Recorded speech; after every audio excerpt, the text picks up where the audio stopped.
صلی اللہ علیہ وسلم کے وصال ظاہر کے ایام قریب آئے تو حضور نے سر پٹی باندھی، تیز بخار ہے نبی کریم کو، دو صحابہ سہارا دے کے مسجد میں لائے، نبی پاک علیہ السلام کو بظاہر سہارا دے کے لایا گیا۔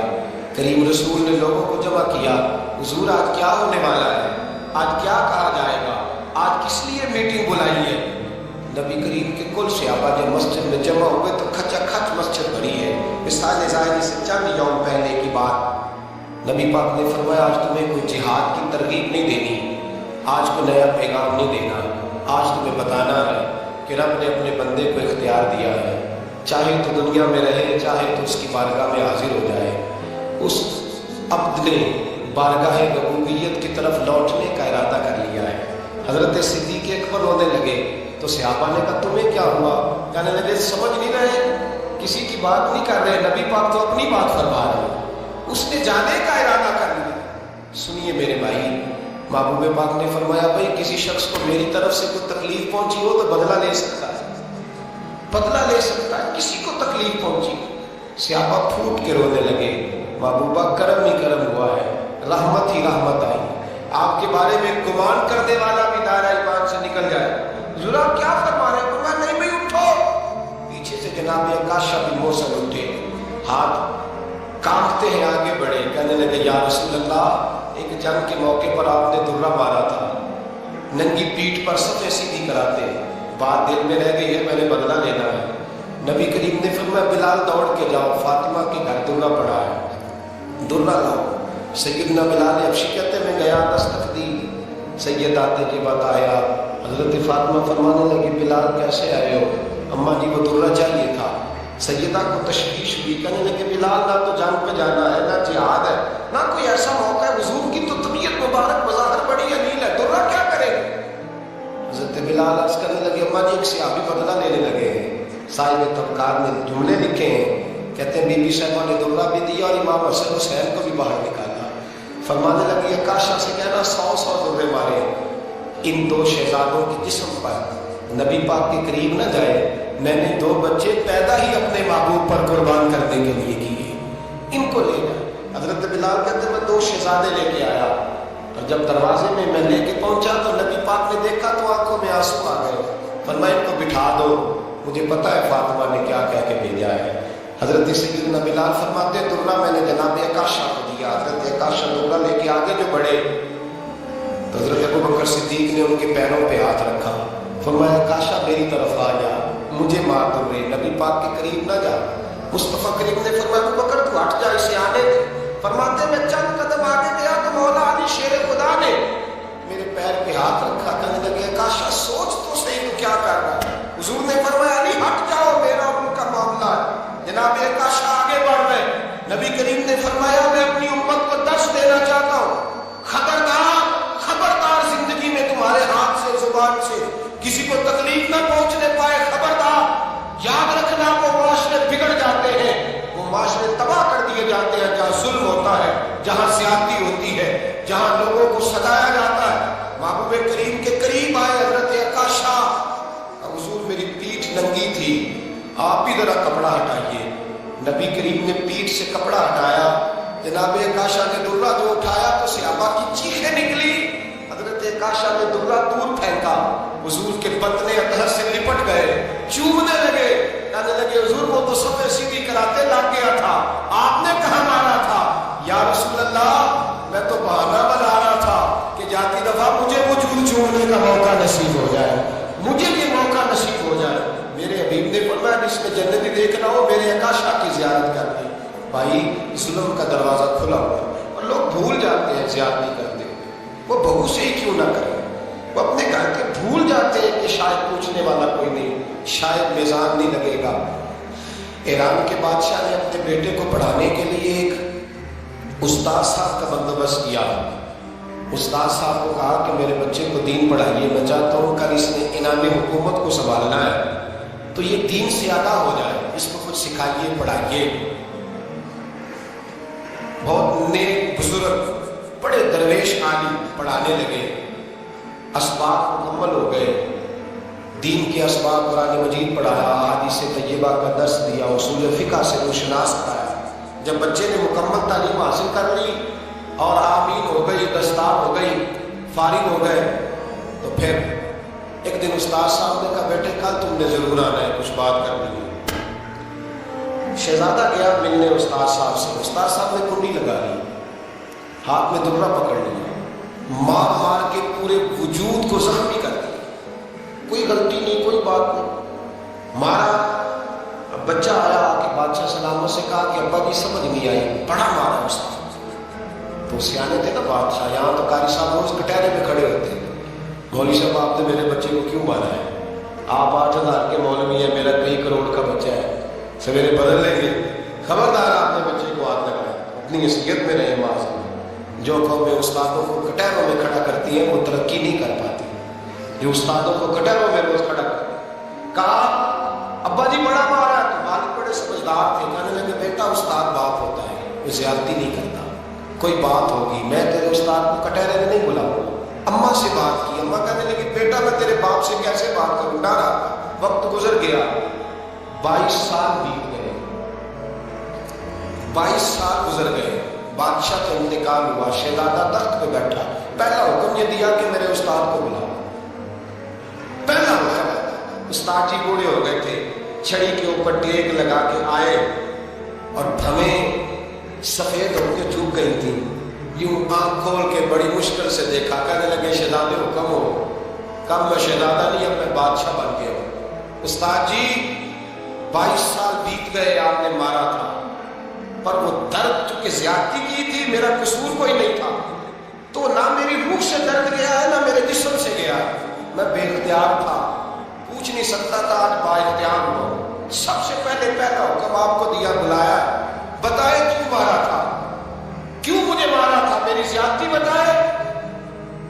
تو استاد، بوڑھے استاد کی آنکھیں آنسوں سے بھر گئی، کہنے لگے بیٹے بس آج کے دن کے لیے مارا تھا، یہ جو دن آ گیا نا میری زندگی میں اس لیے مارا تھا، یہ میں چاہتا تھا میری زندگی میں وقت ہے آج کے، بس میری مراد پوری ہو۔ کہ صاحب کس لیے، مجھے بھی سمجھائے۔ آپ فرمانے لگے کتنی دیر ہو گئی تجھے مار کھائے ہوئے، کتنا زمانہ بیت گیا؟ کہنے لگا 22 سال۔ فرمایا زخم بھولے تو نہیں، درد ختم تو نہیں ہوئی، تمہیں بات 1 منٹ کے لیے بھی تمہارے حافظے سے محو تو نہیں ہوئی؟ کہ استاد کی روز رات کو یاد آتا، روز خیال آتا تھا۔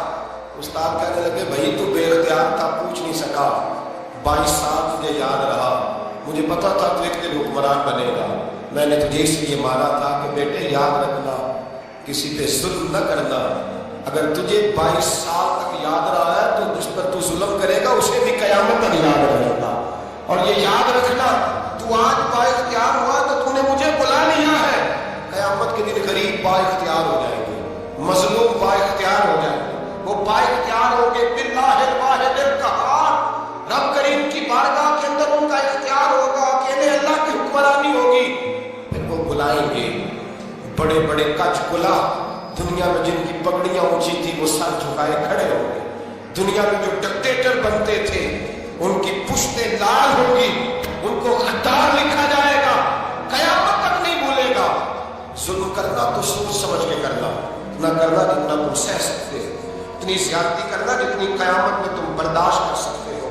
میرے نبی کریم صلی اللہ علیہ وسلم نے فرمایا ظلم سے بچو، یہ قیامت کے اندھیروں میں سے ایک اندھیرا ہوگا، زندگی میں زیادتی نہ کریں، اگر تھوڑی دیر کے لیے کوئی چیز برداشت کر جائیں گے تو وہ فائدہ لے جائیں گے، کچھ دیر کے لیے اگر سہ جائیں گے تو نفع مل جائے گا، سہنے کی کوشش کریں لیکن زیادتی نہ کریں، نظر کو، سوچ کو، ذہن کو پاک رکھیں، اور میرے بھائی زندگی پوری ظلم سے بچیں، زیادتی سے بچیں۔ امیر المومنین حضرت جناب سیدنا عمر فاروق رضی اللہ تعالیٰ عنہ رات گھر میں تھے تو رونے لگے،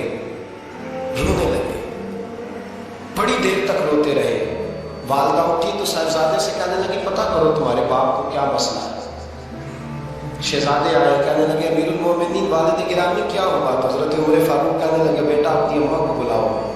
والدہ آ گئی، کیا بات ہے، کچھ طبیعت خراب ہے تو حکیم کا بندوبست کیا گیا۔ تو حضرت عمر کہنے لگے کچھ بھی نہیں، آج مسجد سے نکلا ہوں تو نبی پاک کے صحابہ میری تعریفیں کر رہے تھے۔ یہ حضرت فاروق اعظم کے وصال کے قریب کے دن ہے، تعریفیں تو حضرت یہ رونے کی بات ہے کہ خوش ہونے کی؟ آپ فرمانے لگے نہیں،